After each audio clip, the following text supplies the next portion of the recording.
Greetings, readers. I am Liz Donatelli. Welcome to Reader Seeks Romance, the #1 romance novel talk show on YouTube. In today's episode, I chatted with historical romance author Lucy Morris.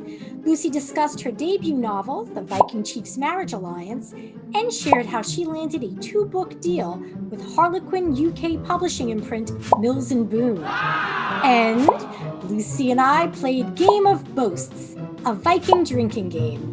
Enjoy, and be sure to like, comment, and subscribe. Hi, Lucy. Welcome to Reader Seeks Romance. Hello. Thank you for having me. I'm so pleased to be here. Thank you for joining me at Great Odin's Raven Hall. Great Odin's Raven? It's a gorgeous hall. Congratulations on the release of the Viking Chief'S Marriage Alliance. Yes, thank you. As I was reading, and this might sound like maybe I was having a psychotic episode, but the pages disappeared. And I felt as if I was no longer reading. I was in the story and sitting there watching them, everything unfold. Yeah. So that is a testament to your writing ability and skills.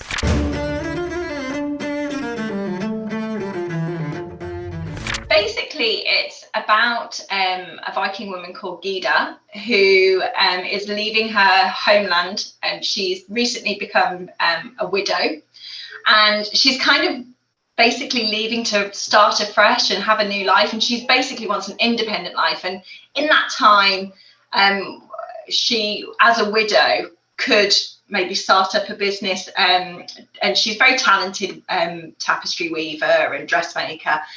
So she's planning to have this big new life in Jorvik, which is the market kind of capital really of Danelaw of that time in England. And so she travels over there thinking to have this new life, but unfortunately she is shipwrecked, and she's saved by a local chieftain called Thorstein, or Torstein if you are if you pronounce it correctly, which I never do, so apologies to anyone that is actually Scandinavian. Thorstein, he saves her. A few other things happen, and basically they have to get married. It's kind of instructed from his overlord, the Jarl, that they should get married, because the Jarl is kind of related to Gyda, and he kind of wants to make sure that she has like a nice future ahead of her. And obviously he wants to create an alliance, because in those days it was like marriage was an alliance forming between families and power. But they both have issues from the past that kind of affect them. And it's just like how they eventually fall in love and get over their own past, angst.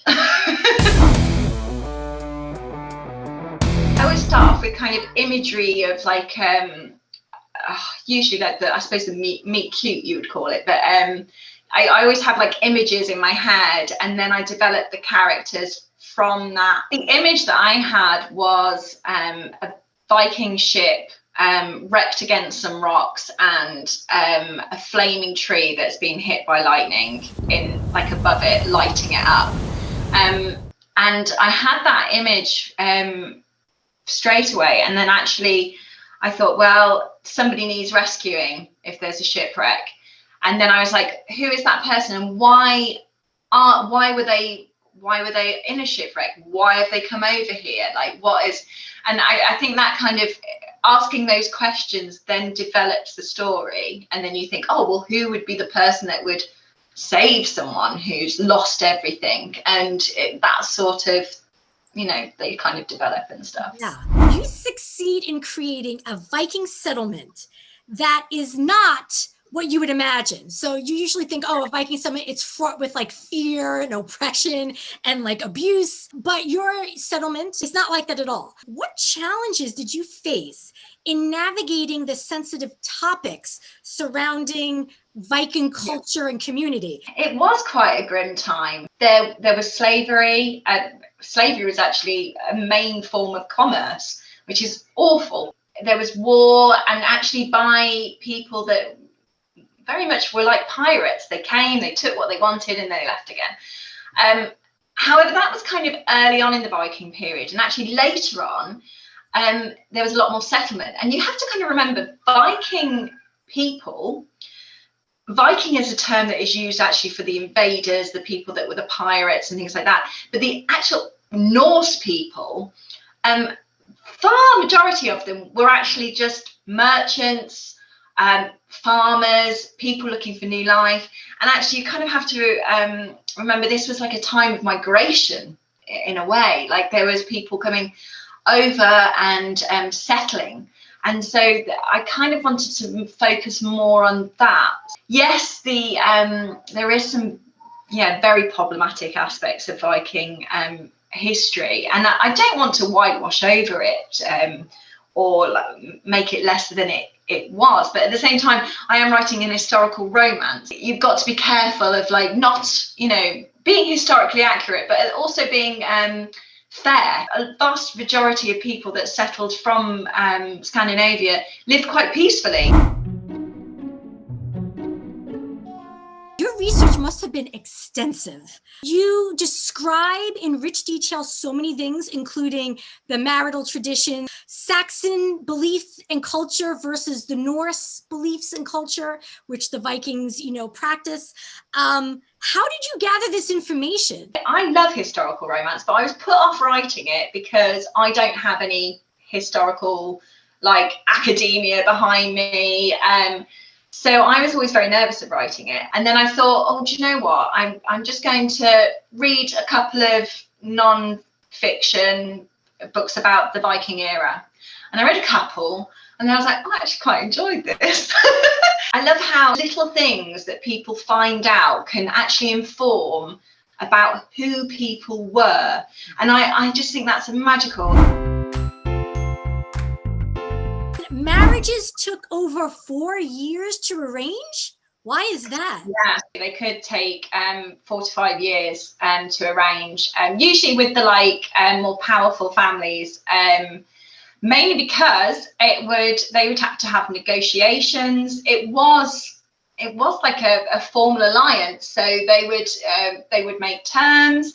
There wasn't they didn't have a dowry, but they kind of did. They had something called a bride price, and it was always actually still owned. Like the bride always kept hold of that price, so that was kind of her money if anything went sour with the marriage. They would negotiate that, and they had some very funny ceremonies. The groom would go and basically grave rob a relative to have his sword, so that they, like a sword or a weapon of some sort, and they would exchange weapons during the ceremony.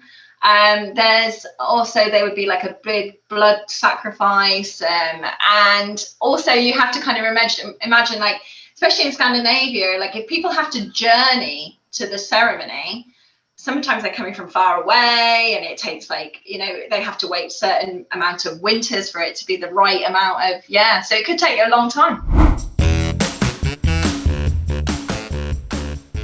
How thrilled were you that Mills and Boon were like, yeah, we want to publish you? I couldn't believe it. I'm still a bit in shock about it, to be honest. I think because I wrote this book for them. Like, I wrote it and I thought, who would be my dream publisher? Not imagining that I would actually be published by them. I was like, who shall I aim this book at? And I was like, right, Harlequin Historical, that would be my dream. So I aimed it to them, and I couldn't believe it. It was just ridiculous. It just felt like all my stars kind of aligned at once, because I wrote it aiming it for Harlequin Historical, and then this, like, I'd written it, and I was like in the editing stages of it, and then suddenly they do a blitz. Please send us your books about warriors and Vikings, and I was just like, oh my god. So sent that off and was like, that's lucky, isn't it? That's a bit lucky. And then also I'm part of the Romantic Novelist Association in the UK, and they do like a conference every year, 1-to-1, and guess who turned up? Harlequin Historical editor, who loved Vikings, and she said, "Oh, I'd just be interested in seeing every like first chapters of any kind of historical books, particularly like Vikings." I was like, "Oh my God." So sent that to her, and I was like, "Oh, so here's my first chapter. I have actually entered the Blitz as well." And then she came back to me and she was like, "I've read your first chapter. I went, had a look at your Blitz entry. I read all 3 chapters of that. And can you send me the full?" And I was like, "Oh." And just a couple of months later, yeah, I got the call from her saying, "Yeah, we'd like to buy that book, and can you write another one?" I was like, "Oh my God." Fantastic. Congratulations again. That's amazing. Yeah, it was a dream come true. It really was. And like, it still doesn't feel quite real. Vikings enjoyed playing drinking games and wrestling and verbal sparring. I found out that there was a drinking game that they would play where they would take a drink and then they would boast. So there was a lot of boasting, and they would boast of their courageous and manly deeds. So we are going to play a drinking game where we're going to boast about things that we've accomplished, or maybe nefarious things we've done. I guess it depends. And the goal is to maintain verbal skill throughout the competition without showing the effects of alcohol. I don't plan to get blitzed on 1 beer, but I don't know. Cider I know is stronger than my light beer that I drink. So we'll see how that goes. I have dealt with a tantruming toddler in soft play and gone to the highest of slides to go gather them. SKOL.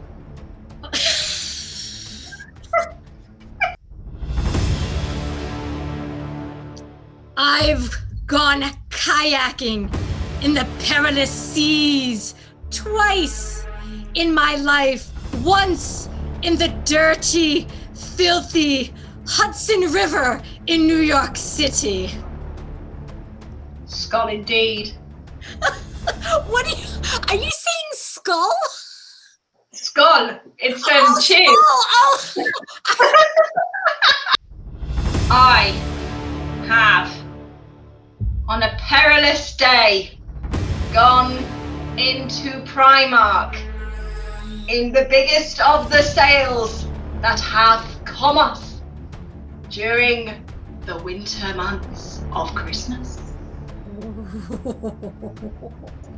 Now would Primark be equivalent to our You can say Target, I suppose, or what is it? Pennies? Do you call it pennies over there? Oh, JC Penney's? Yeah. I am so fierce that a former coworker once called me an angry hobbit.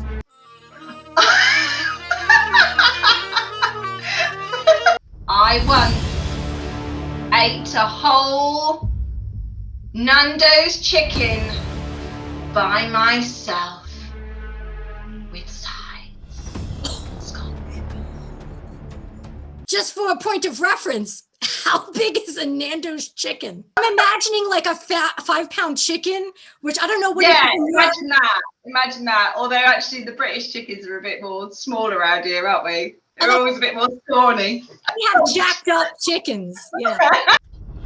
I once, in a place of learning, did I save a small child from choking on too much granola bar by smacking them on the back. SKOL. I almost drowned in a pool for swimming while saving my brother's life because he could not swim, and he plummeted to the depths, and as I was trying to help him, he crawled on my back and pushed me down and jumped to safety while I almost died, and strangers surrounding the pool of swimming just watched. SKOL. Oh, you need that for trauma. I gave birth to my second child without any pain relief or wounds. Magic. I did it all alone. SKOL. I tip my horn to you. This has been a lot of fun. Thank you so much for joining me here at Rita Seeks Romance.